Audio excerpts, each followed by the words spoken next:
For many, this heat, dust, and isolation remain the perception of agriculture. However, in the 21st century, agriculture is an exciting, high-tech sector that feeds the world.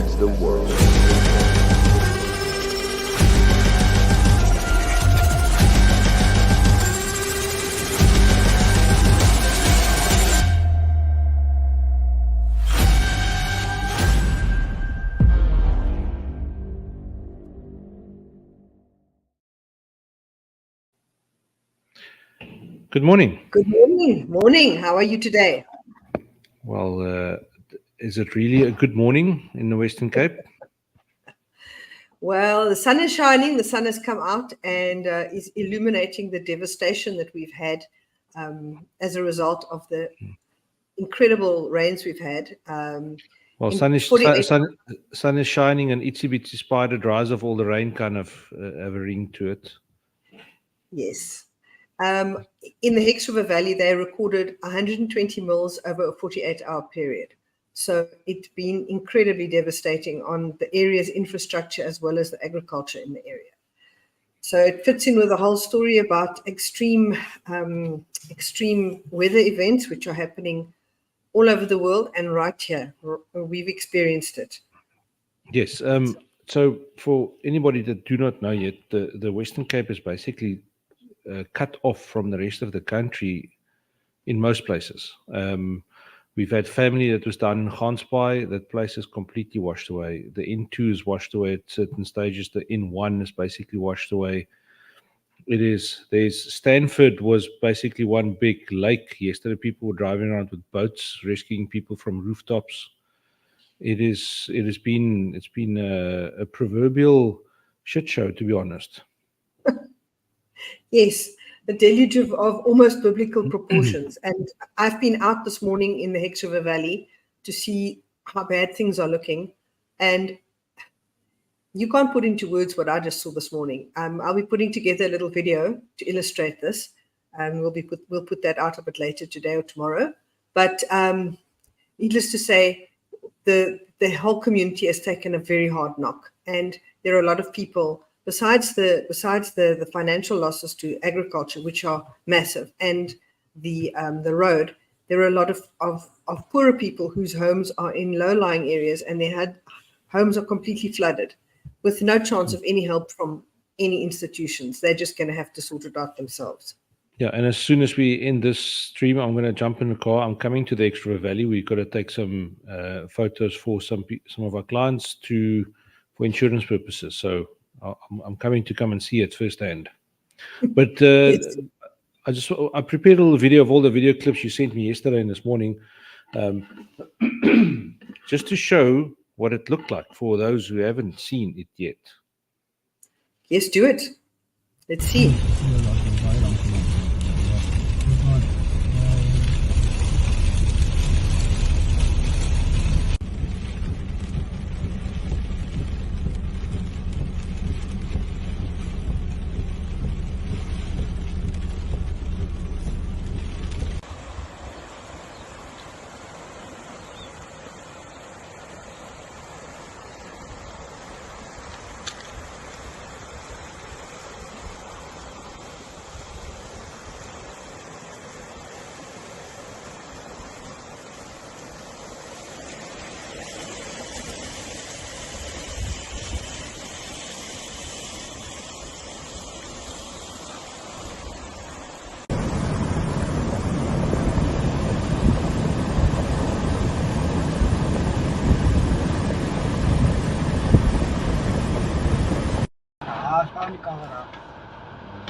Yes, well, thank you for putting that together.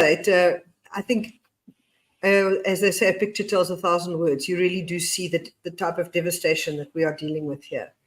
Well, I literally just put it just slapped them into sequence so I could get it uploaded here. So it's not all in actual order. That one of the culvert is shown was That's you filmed that this morning. Yes. So what I can also tell you is that we went up onto the N1, which is closed and is being cleared. And this is our national highway. The name tells you the N National 1. And they have local subcontractors working on the road. And there are huge piles of rocks and sand across the road. Fortunately, I couldn't see if there were any actual holes and washaways on the road. But you know what?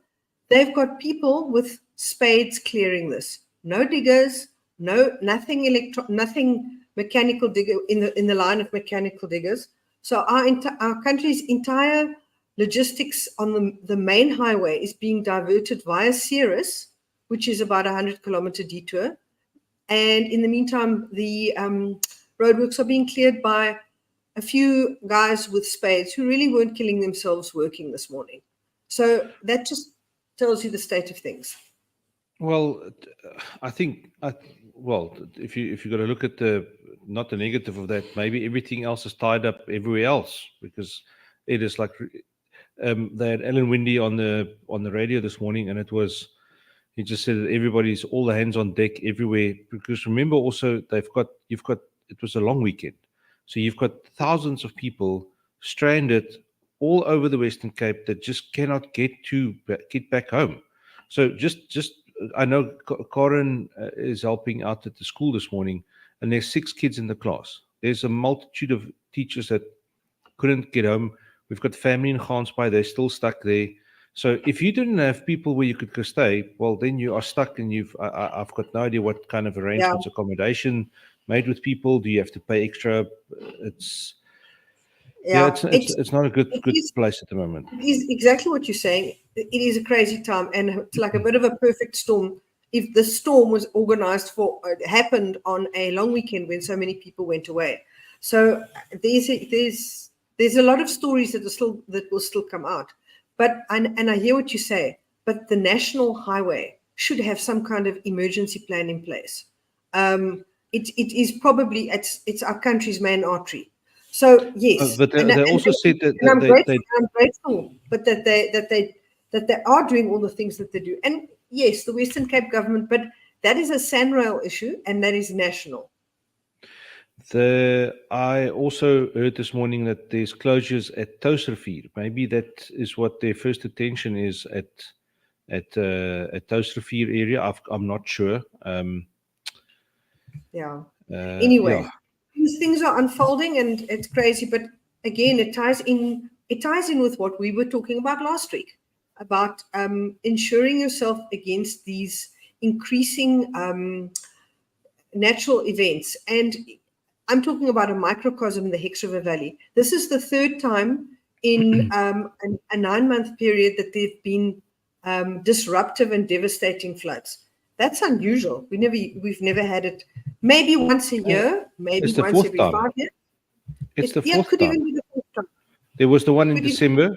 There was the one in December where all the videos with the rivers flowing down the Durban streets. Then there was the one in February where there was whole blocks of table grapes that collapsed outside Robertson. Then there was the floods in June, and now this one is 4. And then last week was the devastating waves along our coast. Yeah. So again, here we go with the need for looking at insuring yourself and or at least making doing what you can about it. I was just at a place at Orchard now. There are 3 buildings that are built next to each other up a slope. And the water came through the first building, then it went through the second building, and it ended up in the 3rd building. So, it's like now one's got to start looking at these things more proactively. This was never really a problem in the past, but now it's happened twice or 3 times in a very short space of time that they have been flooded. And it's here. It's not coming. It's here. This problem with the weather. We're gonna have to address it. Right. So on that note, let's have a look what I found in the news. This was posted yesterday. Let's add this here. Posted yesterday by a gentleman I follow on LinkedIn called Adam Formica, head of research at Sensonomic. He posts a lot about table grapes and what kind of effects there is in the market. And he says, breaking California table grape cold storage stocks as of 15 September are the lowest they've ever been in over 10 years. Hillary was estimated to knock about 25% of the harvest. Now the first data is coming in showing the full impact. Then obviously there's a email where you can contact him. So yes, it was knocked overseas as well.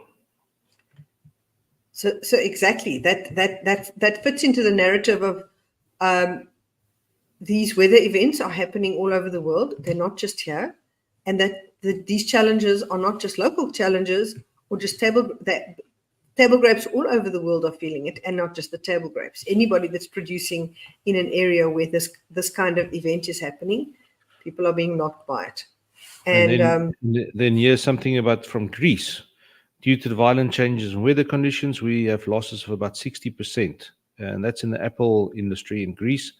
The apple cultivation in Greece is expected to be lower than usual in the area that grows quite a chunk of the Greek national production.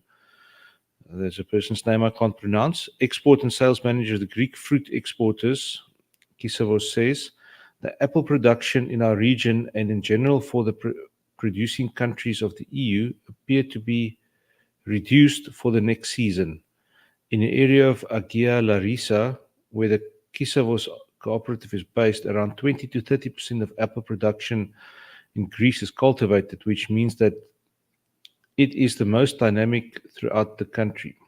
So there again, there is also in Greece with the floods they recently had. Yeah, shame. I feel very sorry for growers because they do their very best, and then this comes along and sideswipes them. You saw some of the stuff I saw this morning.